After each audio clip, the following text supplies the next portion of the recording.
നിന്റെ സ്നേഹത്തെ വിട്ട് ഇടത്തോട്ടോ വലത്തോട്ടോ മാറാനായി ഞാൻ ആഗ്രഹിക്കുന്നില്ല എന്ന് ദാവീദ് രാജാവിനോട് ഇത്ഥായി പറഞ്ഞ ഒരു വാക്ക് ഇത്ഥായിയുടെ ജീവിതത്തിലെ മാറ്റിമറിക്കാൻ പോകുന്ന വാക്കായിരുന്നു.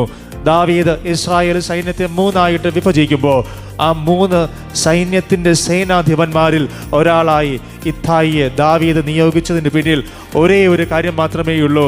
വിശ്വസ്തന്മാർ മനുഷ്യപുത്രന്മാരിൽ കുറഞ്ഞപ്പോൾ ആ മനുഷ്യപുത്രന്മാരിൽ ഒരാളായി വിശ്വസ്തയോടെ നിൽക്കാൻ ഇത്ഥായി ശ്രമിച്ചതിനുള്ള പ്രതിഫലമായിരുന്നു അത്.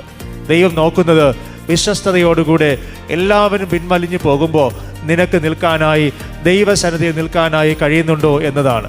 ദൈവസന്നിധിയിൽ നിങ്ങൾ വിശ്വസ്തയോടെ പ്രതിസന്ധികളിൽ ദൈവത്തെ വിട്ടുമാറാതെ ചേർന്ന് നിന്നിട്ടുണ്ടെങ്കിൽ ദൈവം അതിന് പ്രതിഫലം തന്നിരിക്കും.